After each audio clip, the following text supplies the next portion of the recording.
Hey everybody, and welcome to episode 10. We're going to talk about that here in a second. 10. Insane. Great. Real estate for introverts. My name is Marisa Lindsay. I'm an introverted realtor. Hello, my name is Dubs. Work mostly as Marisa's TC, but my background is in coaching, but I am a big time introvert here. And last week we had on my introvert husband, Mike Lindsay, who is a lender and just started using our social media group methodologies. I think last summer is when he started his group. And we were talking about the successes that he's had with that. And it's been incredible to watch him take off and be able to do what he does with loans. Because right now, he mentioned during our podcast that loan originator numbers haven't been as low as they are since the mid 90s. Y'all, that's freaking insane. So, and in that time when it's at its lowest, his business is growing, and it's growing through his social media group. So we grilled them. So go back, watch episode 9 if you haven't, to get those details. But what we're going to talk about today is a question we hear all the time, over and over, and it's, what the heck do I post? What do I post? What does a good post look like? I want to be value driven. I have information.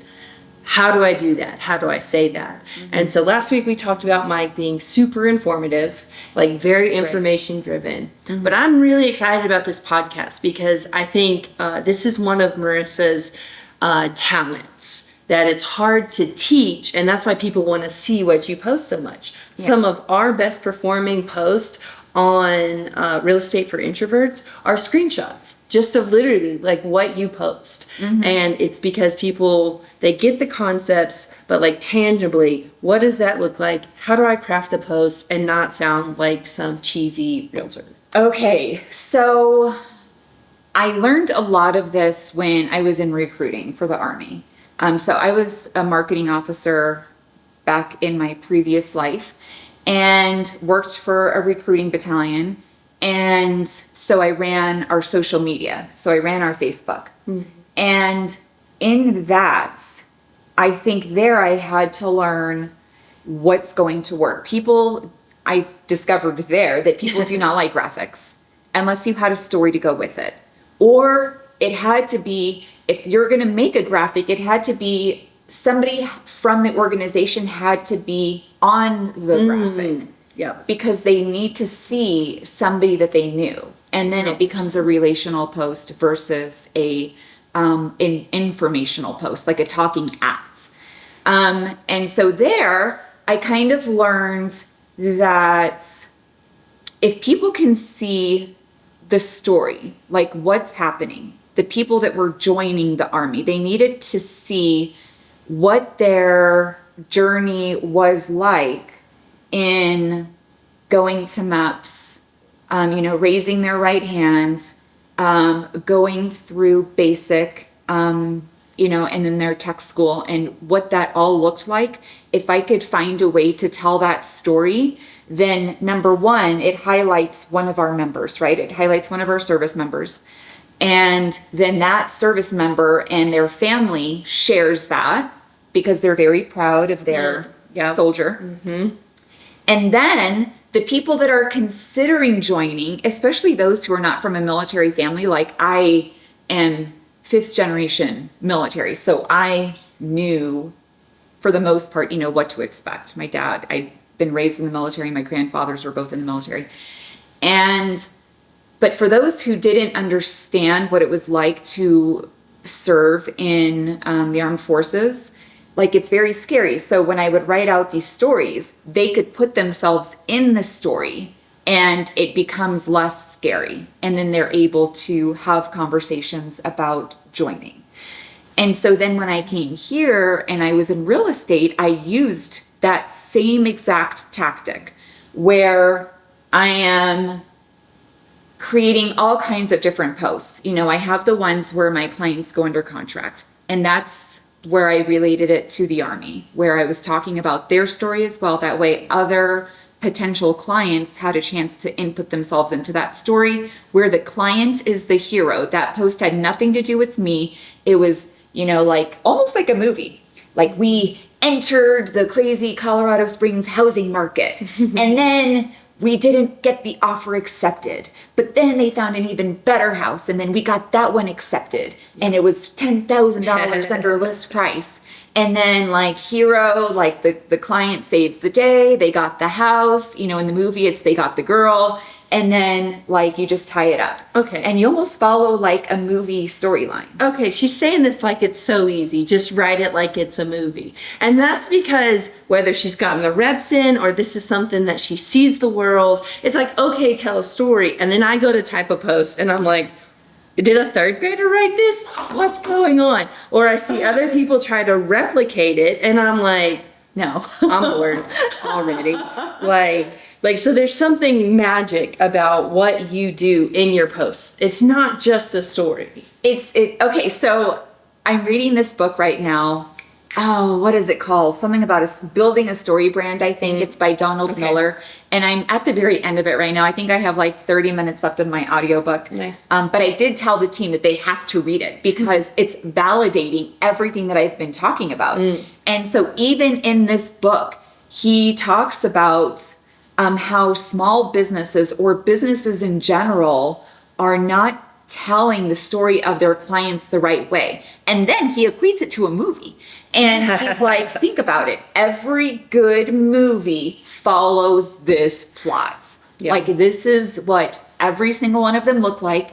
And then you have the indie films that try and kind of like go off track and none of them figure it out. Like they're not box office hits because they don't follow the formula. And they're like, they try and, you know, detach themselves from the formula, but it's not successful. Like you have to, there's always a hero, there's always an antagonist, there's like all these things, and they all have, you know, their individual stories and then the way they come together.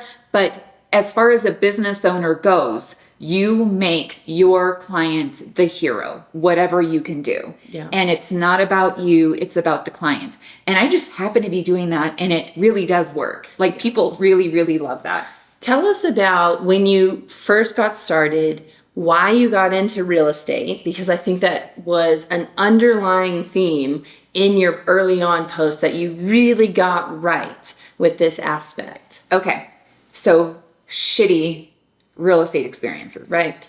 And so I, you know, coming out of marketing from the Army, and then coming into the civilian sector, like my terrible experiences as a real estate agent made me think that if they can do it, anybody can do it because they sucked. And then on top of that, I had that marketing background. And so I'm like, oh, this is like an easy transition. I'm going to be so good at this. Not true. Like real estate is the hardest job I have ever had in my entire life. It's not even a contest. It's like not close. And I served in the military for 17 years. So not a contest, very, very difficult. But I was able to take those poor experiences and then tie them into how I would have liked to have been treated as a consumer. And so what I have liked, I would have liked to have been educated on what I was doing and why I should buy here and not here. Or like, sure, I'm going to buy this older house from the 80s, but what could be a drawback from that? Like, what are the drawbacks from buying an older home on a steep mountain in Alaska? Things that I think would have been super helpful to know. And then on top of that, why I even need representation, because I didn't even really understand the value that the realtor was providing. Yeah. But I didn't know it was because they were literally not providing any value. And so when I started my groups, it was only to provide that value that I was missing. And then as that value was paying off and I was generating business, then I was telling the stories of my clients to then generate more business and create more trust, because I needed people to see what a successful real estate client relationship looked like. Yeah. It sounds like you were able to take your horror story and rewrite it as a hero story. And it's like, how can you reframe the value you're providing for your clients in a story, and you tell it just like you did. Like, I had this horrible experience, but really, if you don't want to taste that, here's what I can offer you instead. Exactly. Okay. Yeah.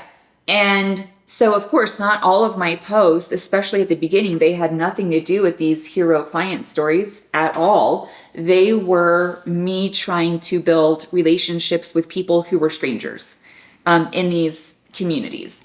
And one thing that I always missed, especially being when we would PCS, so we would go to a new duty station and didn't know anybody. And you're lacking that community. It takes like 3 to 6 months to build a community at a new duty station.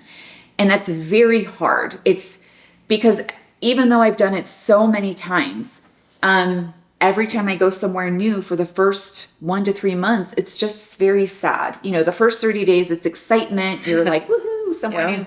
And then after that excitement dies down, you're like, wow, I don't know anybody here. Like, if I needed somebody to help me with any kind of situation, like, I literally know nobody. And my family is across the country. And so what am I supposed to do? And so what I did is I just created that situation for service members in these groups. I created a community for them where they could feel like they had an anchor, you know, drawing them here or making them feel tied to Colorado Springs. And so that's through value posts. I wanted to make sure that I put myself out there, not in a sales way, but in a get to know me. So I would talk about the fact that I had kids. I talk about the fact that I have kids in my Real Estate for Introverts group. I talked about what I love about living in the Springs and what I don't like about living in the Springs, and things that I did not expect about living in the Springs. Like, did you know that we have tumbleweeds? I thought that those things only existed in the Western movies, like that, you know, the whistle, and then you see the... Right. Yeah. Like, who knew? They're everywhere here. No, I think you've done a really good job creating community. And what I want people to understand is not overthinking it. Like, what would you expect from a community? What would you want to hear about from your friends? And I think you've done a great job, whether you did it purposefully from your training or it's just kind of like, oh, how would I connect? What do I want to know? What would I have needed? And whether that's through real estate or being a friend, like one of my favorite recommendations that Marisa makes within the groups is like where to go get your nails done. And I'm like, oh, that matters. It's like, I think about it's so frustrating, like trying to find a new place to go get my hair cut. And it's like, if I could just have a recommendation to get me started, that's so helpful. And that's what, if you had a friend in the community, that's what they would do. You could call them up and ask for them. So whether it's that, tumbleweeds, what are some other examples of things you got right, maybe in those early days? Early days, it was because I didn't have my own experiences with Colorado Springs yet. Exactly. So in the early days, it was just the Google searches. The Google searches, okay. And then I still discover things all the time about my city that I didn't know through my Google searches, by the way. But the Google searches at the very beginning kept me informed with what was going on in the local area. And then I could share that with the members. And I think that was so helpful for them in making any kind of informed decision about where they wanted to live. Because when you come to a new duty station, you have options, right? Well, here you have lots of options because you have the Air Force Academy that you can live at. You can live on Fort Carson. You can live on Peterson Space Force Base. And then outside of that, if you don't want to live on a base, then you can live within Greater Colorado Springs. But within Greater Colorado Springs, there's like 5 different areas: Briargate, Northgate, Broadmoor, Stratmore. So lots of options. But then outside of Colorado Springs, you have lots of other options too. And you can live in Manitou Springs, Woodland Park, Pueblo West, Pueblo. She knows the area, people. She knows the area. Monument, Glen Eagle. So all of these things. But the thing is that when you are new here, you never know that those are your options. You just think that, oh, I'm going to live in Colorado Springs. And then that means I'm going to be 5 to 10 minutes away from where I'm going to work. No, you're not. Yeah. If you live in North Springs and you are stationed at Fort Carson, it is going to take you between 35 and 50 minutes to get down south, depending upon what side of the Springs you live on. Because if you're close to the highway, you shoot down through the highway. If you live on the east side, we're talking traffic light city, where it's like stop sign, stop sign, stop sign. And then it becomes like this crazy bottleneck in the morning when people try and get to work. But these are things that people would not know that I would have loved to have known moving here. So I just kept that at the forefront. And so you have to think the same thing when you're in your group, whatever kind of group it is, because it might not even be moving to your city. It could be just a group for moms. It can be a group for working moms. It can be a group for single parents. Like, what would you... I feel like people are always helping who they were, right? Yep. So those are your people. Your people are you 5 years ago. So me 5 years ago was a service member. And to help her, this is what I would do. If you're going to help other single moms, what would you have wanted to know? If you want to help working moms, like what would be beneficial? Right. Especially if like now you're as a working mom, your kids are older, but your kids were once very young and needed daycare. Wouldn't it be amazing if you had like tours of these daycares, local daycares, to show people exactly what comes with each daycare? That way they have like a one-stop shop. Like just, I mean, spitballing here. She just came up with that. I did just come up with that. But that's Right. so hugely helpful. I would have loved that because when I was a single mom, I was going to college. I was the full-time college student, and my son did go to a daycare from the time that he was like 8 months old and onward until I graduated. But that would have been really helpful for me because what I did instead was I just went to the first one that was near my house and really hoped it panned out because I didn't really have time to go out and interview different places. It did work out, by the way. They were great. But all that to say, like, you're helping you 5 years ago. So whatever that looks like, and having conversations with that person you were 5 years ago. Yeah. Is that helpful? I think that's a good framework, right? And so that's something you really got right. It's like, let me just take these little steps. What would I have wanted when I moved here? What would I have wanted 5 years ago? What would have helped me 5 years ago, or even a year ago, or even yesterday? If I'd have known about this road being shut down, I wouldn't have been 20 minutes late. Yeah. Right? So it's like, what would have helped the you in the past? Because those are the people you're trying to serve. And I think that's a good framework. How you talked about the book, and I think one of the things I've heard you say about this book is it helped say what you were already doing. So obviously you had some good stuff in the past. You've grown a lot in the time. Like your posts have only gotten better.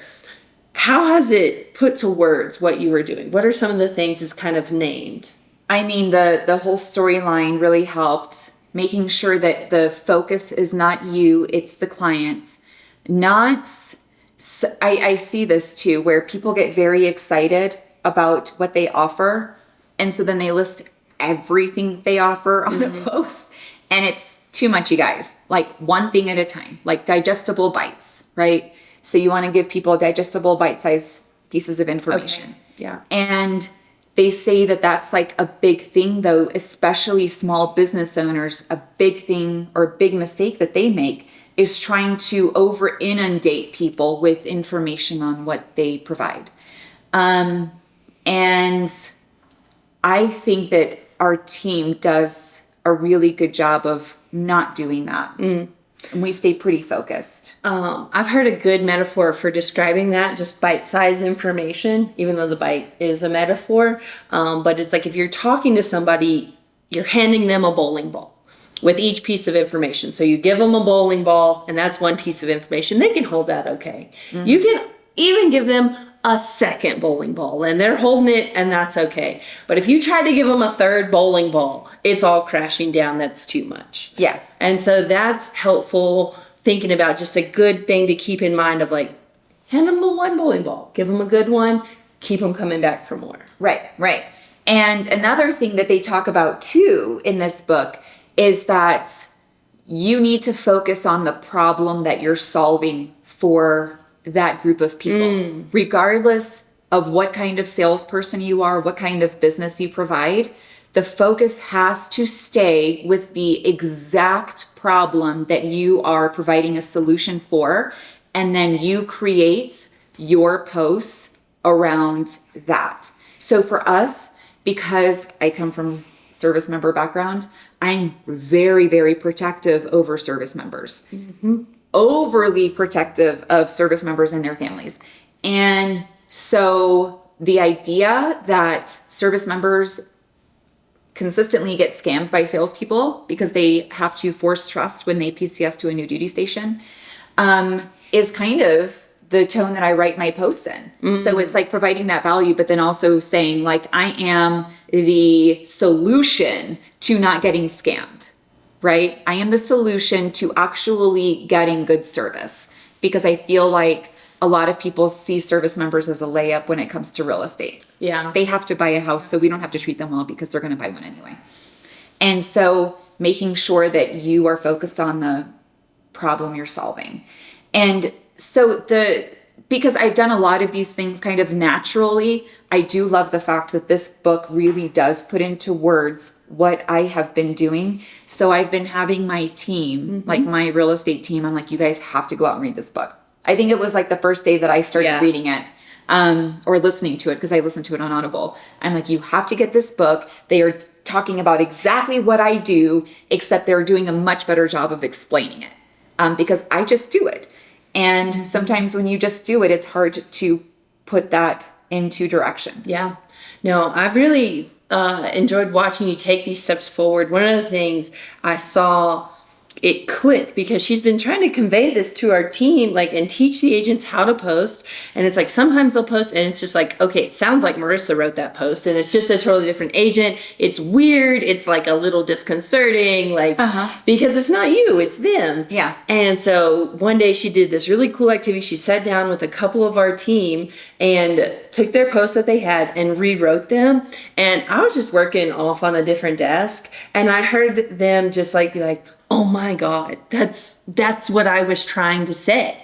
Like, that's what I was trying to get across. And I heard Marisa be like, well, that was easy. That took 5 minutes, because she knew the person, she knew the post, and was able to translate it into their own voice, but while still conveying that either protective tone or nurturing tone, and hitting all those things she does naturally, but translating it into their voice. And so I think that has been a really big step.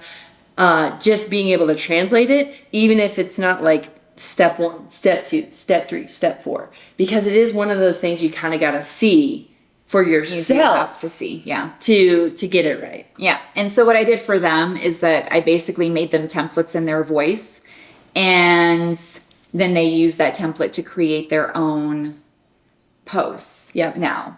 And until they find their voice. Because sometimes it does take a few months to really dial down your voice while also conveying the information in a way that is relational versus a one-sided Right. You don't want to lose that relationship while you're finding your voice. Exactly. So that is what we have today. If you have not checked out that book, I highly recommend it. Yeah. It is so good, even for somebody like me who's really already doing that kind of work.